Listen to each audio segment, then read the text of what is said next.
Meu nome é Irineu. Irineu Cláudio Anchises.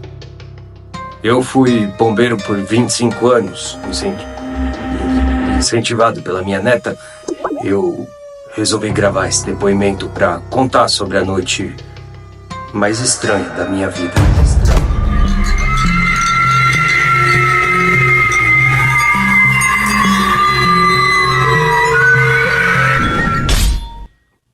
Olá, este é o canal Memorial das Sombras. Meu nome é Leandro Raines e hoje trago o conto de Fernando Vitti intitulado Iatenevi. São Paulo, 26 de maio de 2036, 22h54. Foi um sábado à noite, um incêndio em um prédio de apartamentos na Avenida São Luís. A gente saiu do posto do Corpo de Bombeiros, localizado na Rua da Consolação, por volta de umas 1h15 da madrugada, mais ou menos, de um sábado de muita chuva, mas chuva torrencial mesmo. O que era bem estranho para aquela época do ano. Lembro bem que foi a madrugada do dia 12 de julho de 2019. A ocorrência era em um condomínio antigo da década de 40, de 18 pavimentos, com um apartamento por andar, de 400 metros cada um, mais ou menos. Havia ainda na cobertura um jardim e uma piscina olímpica. A nossa prioridade era, sem dúvida, retirar os moradores do edifício. A caminho da ocorrência, eu imaginava o pior cenário. Ou seja, um edifício em chamas, entre outros imóveis. Era grande o risco do fogo se espalhar por todo o quarteirão. Assim que chegamos, fomos surpreendidos pela ausência de fogo. Aparentemente o prédio não estava pegando fogo, mas estava coberto por ondas de fumaça vermelha.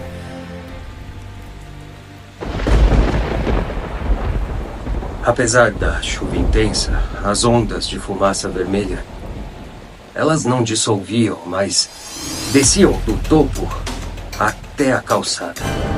Eram camadas de gases intensamente vermelhas e frias. Quando me aproximei da entrada do edifício, o porteiro respirava o que ele dizia ser vapor de batida de uva com pinga. E o homem ria de alegria. Eu não me arrisquei, não. Tomei a decisão de permanecer com a máscara e o meu suprimento de oxigênio. Meus colegas e eu subimos as escadas, que, como todo o edifício, estavam impregnadas de ondas sucessivas daquela bruma vermelha. Já no primeiro pavimento, nós vimos sangue. O sangue escorria por debaixo da porta de entrada do apartamento para a área comum do mesmo andar.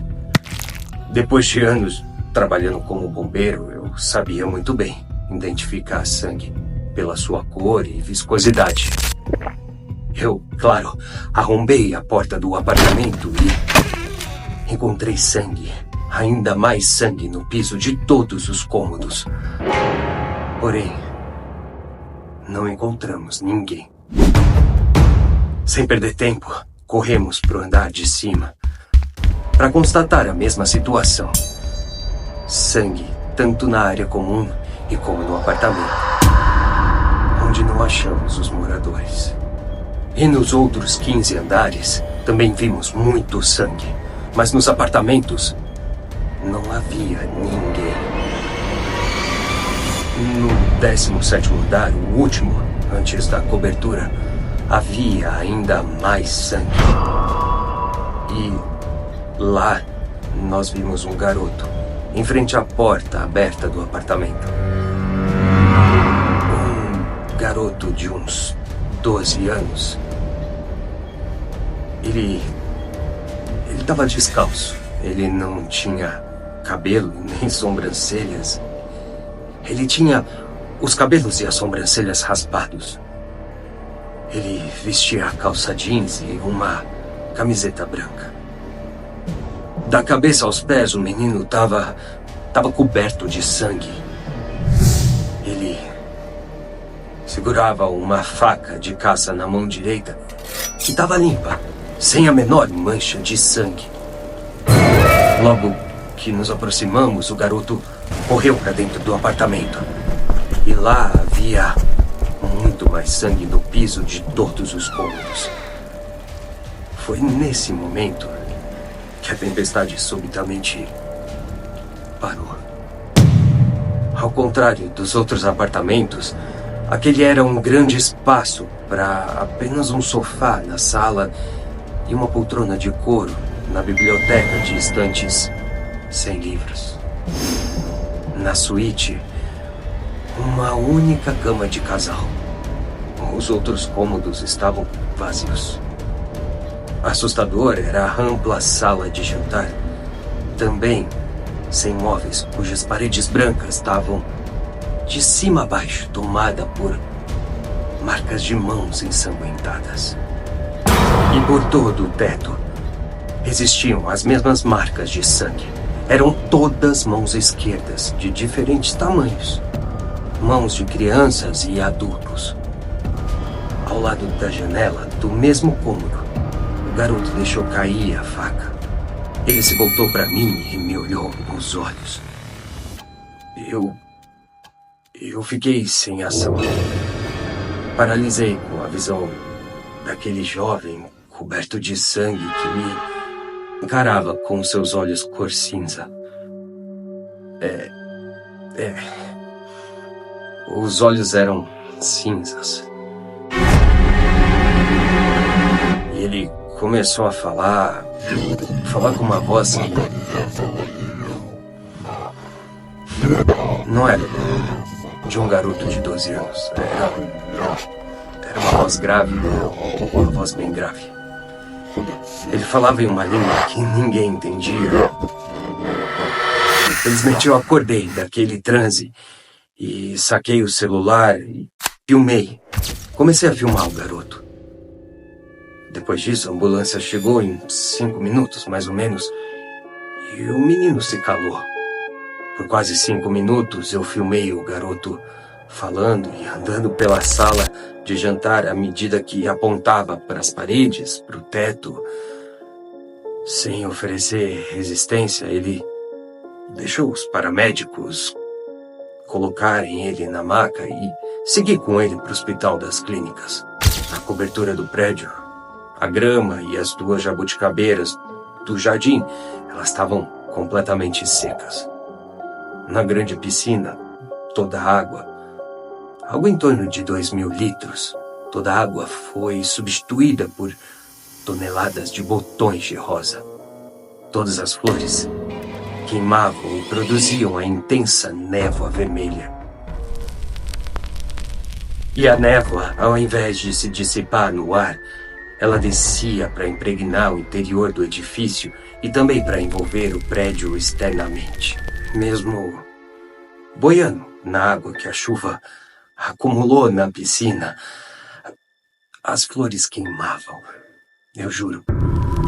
Nós tentamos apagar o fogo das rosas, mas a fogueira ardeu até a última flor.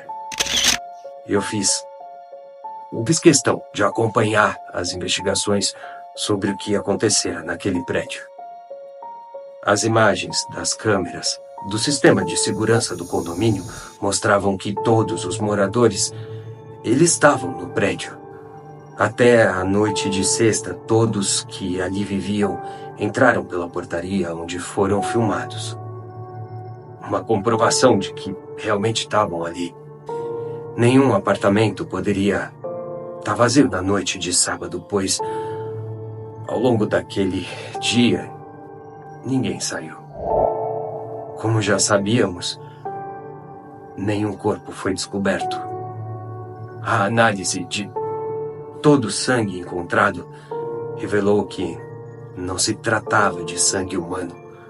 Era sangue, mas não se sabia de que espécie de ser vivo.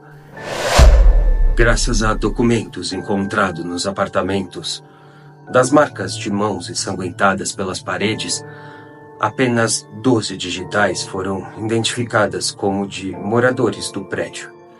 Nenhuma das digitais era do garoto.